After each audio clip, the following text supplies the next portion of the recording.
year is 2002.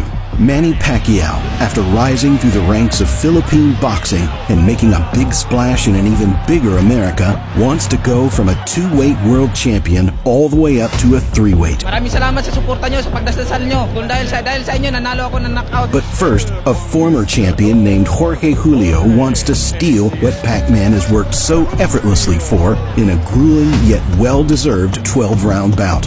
Will the old but wise champion Julio show that experience trounces flashiness, or will Pacquiao's journey as a formidable threat only now be going into second gear?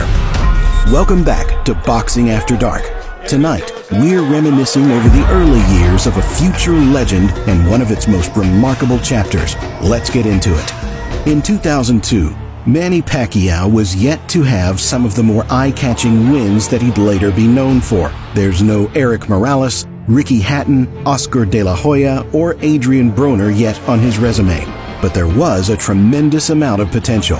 Yes, Pac-Man had faltered twice in his career so far with a record of 33-2.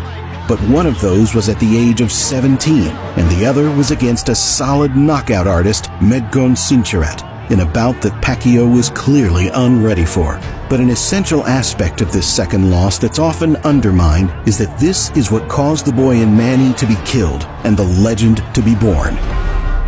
I always said, you never know when the next Muhammad Ali is going to walk through your door. And then one day, this little Filipino kid, 122 pounds, and he comes up, he could barely speak English. His manager, Mr. Nazario, says, we hear you're pretty good on the mitts. I said, okay. After one round, we clicked like we knew each other our whole life. After losing this title, the race to become the champion again was on. And it'd be 2 years later when that moment would come in the super bantamweight division against the underrated Lenololo Leduaba. I had never seen him. I frankly had never heard of him. But I've seen and heard of him now. After just one defense against the also-talented Agapito Sanchez, which ended in a draw on the doctor's orders, the great within Pacquiao had awoken, and he refused to be stepped on or overlooked again. And this is where Jorge Julio comes in. Fight night arrived on the 8th of June 2002, as the Pac-Man, then going by the name of the Destroyer, made his way to the ring. The screaming and sputtering crowd had already crowned their champion before the bout had begun. After the challenger enters the ring, the two touch gloves and the bell rings for the first time. Into the ring. Maldonado was also the manager of Agapito Sanchez, who fouled Pacquiao so ruthlessly in San Francisco, and Freddie Roach said to us yesterday, I wouldn't be surprised if Julio tries to do the same doggone thing.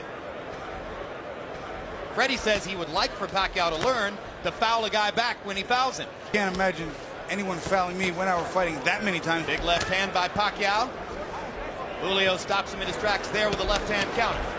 Pacquiao has already gotten some of Julio's respect for his power. You may be biting off something more than you can chew. A lot of crab. Oh, big left hand by Pacquiao. But then you taste the power and sort of get used to it, right, Bobby? Pacquiao with a body shot after missing with the wild right hand. Pacquiao wants to be Julio, a little bit more of a change-up artist. And one of the things, there's a beautiful straight left hand by Pacquiao.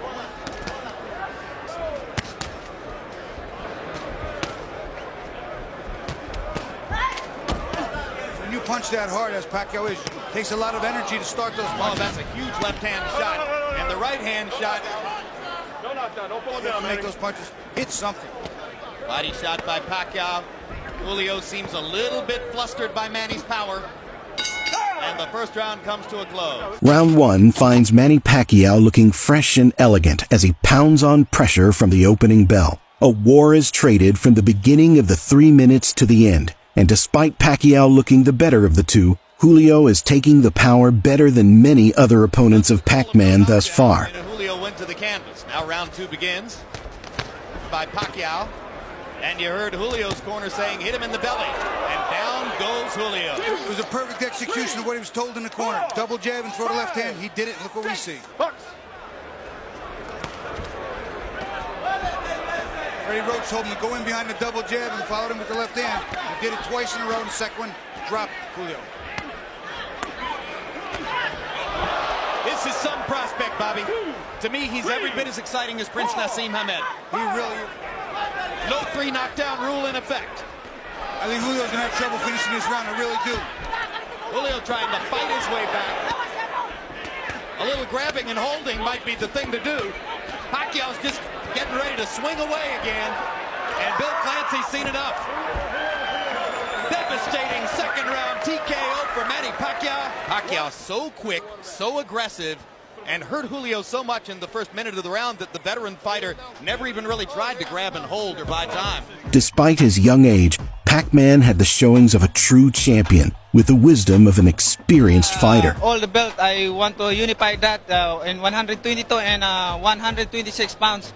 Any opponent. Jorge Julio's professional career after this fight was an unfortunate yet unsurprisingly short one, fighting only one more time professionally against Israel Vazquez, another legend of the bantamweight division, who would knock out Julio and lead him to retire with an indubitably respectable record of 44-5. Manny Pacquiao's career, meanwhile, was only just getting started, even though he was 37 fights into his career. After becoming a world champion in another 6 weight divisions and defeating most of the greats of his time, Pacquiao would retire with a beautiful record of 62-8, with a handful of losses being shrouded in controversy and many wins being glorified for their significance to the sport and incredible performances. Manny, since retirement, has teased potential professional comebacks along with Olympic returns and exhibitions. But after the falling through of a potential rematch with Floyd Mayweather Jr., it's unclear what Manny will do next. But either way, all boxing fans will undoubtedly follow and admire what he sets out to achieve in the future.